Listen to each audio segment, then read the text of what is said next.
Question I asked about horrible. the interviewing Mr. Yeah! Larry. What the state Yes! says at their The witness said Okay. horrible. Yep, and then she just read it back. Horrible. I have to say, I would ask that. I hate it here. The breathing, the objections, the remarks.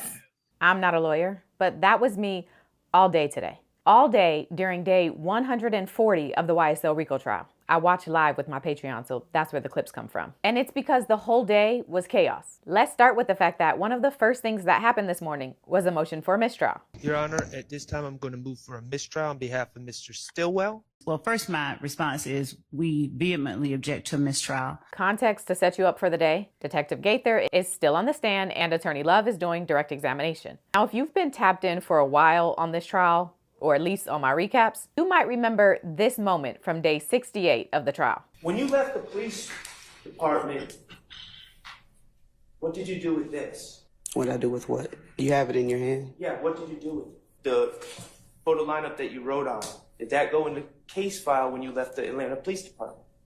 I believe you just asked me the exact same question that you did before. I didn't. Could you please answer my question? What's your question again, sir? Did you do anything different with these police reports than you did with the other police reports that we can't find? We have this one though, but you don't have the other police reports. Investigator Gaither. Yes, sir. On December 28, 2023, did you write, "Good morning, Mr. Steele. I have decided not answer any questions at this time. Hopefully you are able to find answers to any questions you may have in my corresponding police reports." Investigator Gaither, where are your police reports? Objection, Your Honor. Asked and answered. Outstanding objection.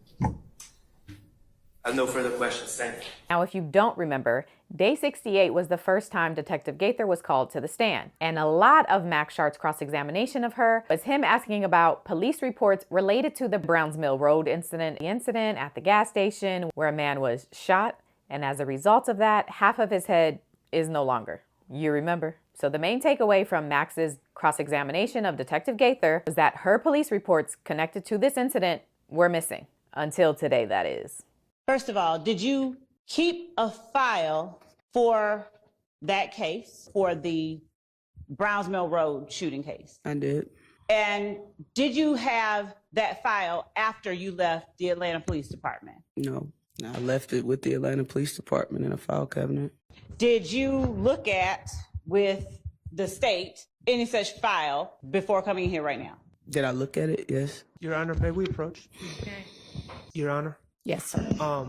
before we ask Investigator Gaither any questions, I would ask the court to inquire of the state when they received this file and how they received this file, because we're completely in the blind. So the files have shown up, but the defense had no idea. Attorney Love says these files were served in discovery, but they were apparently put in another file, so it wasn't clear that they were Detective Gaither's files. And Attorney Love just realized today, after talking to Detective Gaither, that these are the files that everybody had been looking for. Just watch. Just before we served, I think we called it complete case files from... Y'all see these three over here looking pissed. Operation planners. That's where they came from. Okay. And so the contents of that file were served whenever that was? Yes. Did you remember? I mean, when she was like, "Yeah, that might be my file," were you like, "Huh"? So it actually exists after all, or were you like not even remembering that it didn't exist? No, I remembered when they were asking her questions about interviews or certain parts, certain things within that she said were within her file, and I didn't see, that's not in what I have. I've never seen that. So I cannot say, no, I didn't say, oh, this now exists, because nothing that she said didn't exist existed. It's in there still. Correct. I didn't see anything. Last time she took the stand, there were specific things that she said she did. She claimed that, well, I did do that and I did document it. I wrote reports. Right. And I said, well, where are the reports? Because we had discovery and it didn't have any of these reports pertaining to the work she claimed she did. And so then we talked to Judge Glanville about it, and Judge Glanville kind of summarily attributed it to the hack, which I didn't necessarily agree with, but he also told the state, you need to go to APD and make due diligence, your best to find this file. Everyone was looking for this file. And then apparently the state obtained this file and never reported back to the court or to defense counsel, hey, this file that everyone was looking for, we found it. And I just don't know how that happens. Both sides, why don't both sides either confirm if you can or otherwise whether the contents of that file, whether labeled at the time as belonging to Sergeant Gaither or not, were served back in 2022. I mean, it's my understanding from what Ms. Love has said that it's new to her as well as of today. No, we had the red files. We scanned red That files. it might be Detective Gaither's. Yes, I'm sorry. Okay, Yes, yes. that I didn't know. I know. And I mean, I'm just going to offer again, Miss Lev, maybe when you talked to her outside and she said whatever she said to indicate, yeah, that might be my file, that you come in and you say to your opposing counsel, hey, you know what? The file of Detective Gaither's that we thought was entirely gone. Well, you know what? Apparently a part of it is this portion that we sent you 2 years ago. You know, it's just that the knowledge that it's Sergeant Gaither's is new. And when you learn it, it'd be nice to share it with the other people. And yes, Your Honor, I understand what the court is saying. And then there's this snide, get the last word, odd exchange between Attorney Love and the judge. We can talk about it during the non-jury days we're going to have, but we have got to streamline this case some more. You're just going to have to figure out a faster way to get to what it is that you want from each witness. I mean, in federal court, you know, they might just say, you got an hour with this witness. Do they limit both We will- sides to cross and talk state? We'll talk about the witness list next week. And Your Honor, yes, I understand. Oh yeah, we'll be done by 10 with this witness. And we haven't even gotten across yet. She was here Monday, Judge. Monday was 2 days ago. She waited all day and did not testify. Well, that's not the issue. The issue is how long she's on the stand testifying and how long every witness is on the stand testifying and how many witnesses there are in this case. It's just a lot. Your Honor, are both sides restricted to an amount of time? Well, I mean, I would imagine that it's not like they let one side go on forever, but the other side only gets 10 minutes. And given that the state does have the burden of proof, Your Honor. I understand that, which is why I haven't done it yet. But y'all need to self-regulate.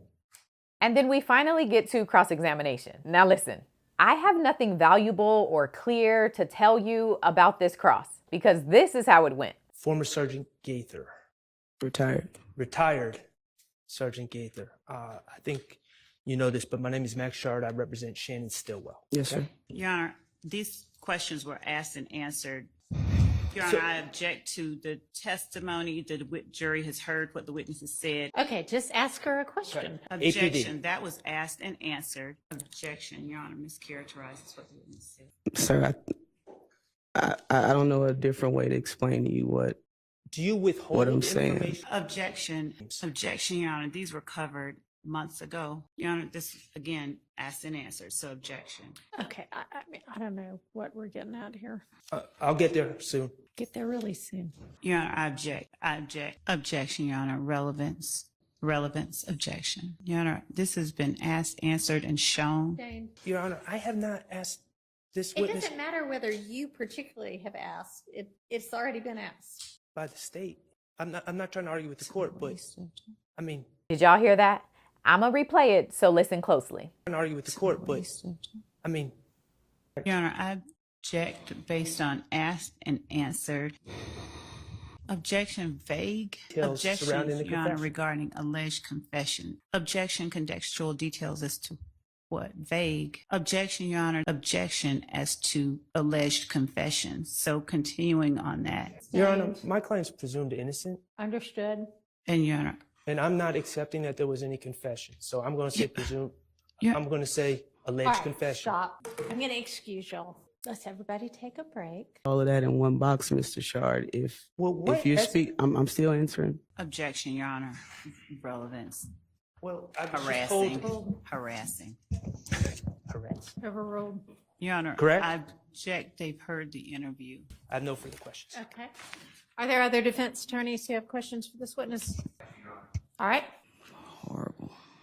Yes, on the stand, as Max Shard is finishing up and Brian Steele is preparing to come up, Detective Gaither says in the mic, horrible. Your Honor, number one, I object. Sustained.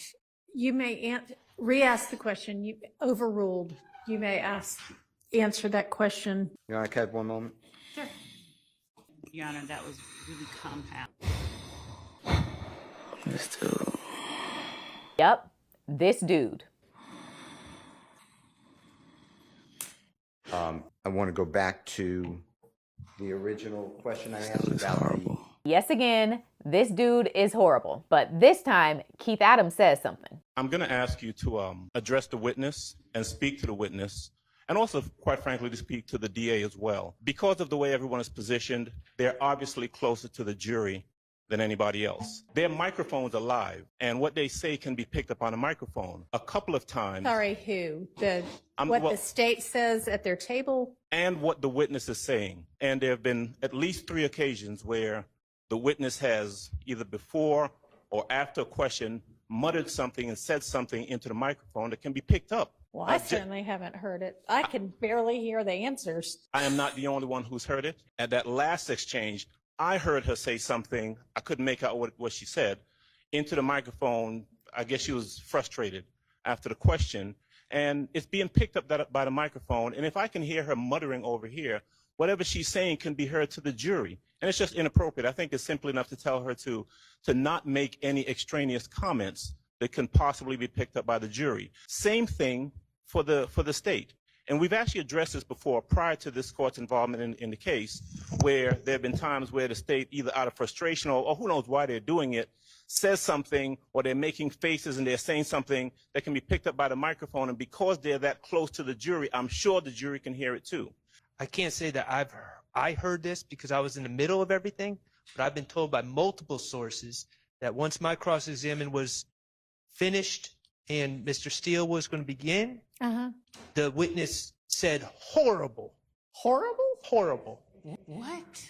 Okay. And she's sitting right next to the jury. If the witness and or the state is saying things like that and the jury hears them, I cannot imagine that reflects well on either of them. Your Honor, I have to say, I would ask that presumptions based on assertions by counsel for opposing for the defendants not be taken as true and then spoken as if they are by this honorable court, because I have no idea what Mr. Adams is talking about. I have not heard any mutterings. I don't know what Mr. Shard is talking about. The state does not have the luxury to sit here and say what it believes someone from the defense is doing without it being cut off quickly. So I'd ask that the court not act on what is being asserted by counsel for the defendants as we stop these proceedings to address something nobody heard, but apparently Mr. Adams. Fortunately, this trial is televised. And Your Honor, You know what? I'm going to stick with what I said before, which is if a witness wants to present themselves in that way in front of the jury,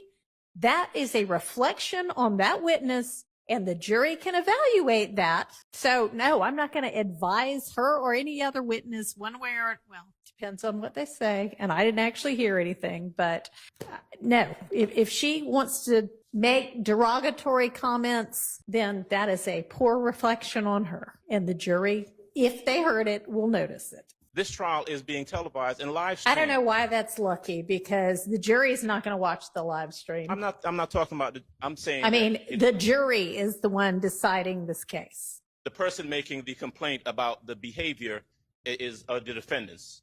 And I'm in support of what I'm saying. I'm telling you that we are not the only ones who have noticed this. That's all I'm saying. Okay. Is there anything anybody needs to put on the record before we adjourn for the day? The next time we're going to see Your Honor is Wednesday. Wednesday. Yeah, we've got the next 2 days off. And that's going to be for holidays. motions. That'll be non-jury. Yep. So court is now out until next Wednesday, and when they come back next Wednesday, it's going to be a non-jury day. So just the judge and attorneys and defendants going over motions. The last thing I do want to add is the last witness of the day was actually someone from the FBI who was talking about cell phone records. And it was actually really interesting because he was talking about the cell phone activity of some of the defendants on the day of Donovan Thomas's death. He was going over who called who and in what span of time that it happened. But in the middle of the testimony, the day was cut. So we're not going to get the rest of his testimony for like a week and a half. So I'll recap everything he has to say when he's back on the stand. Get me out of this trial, please.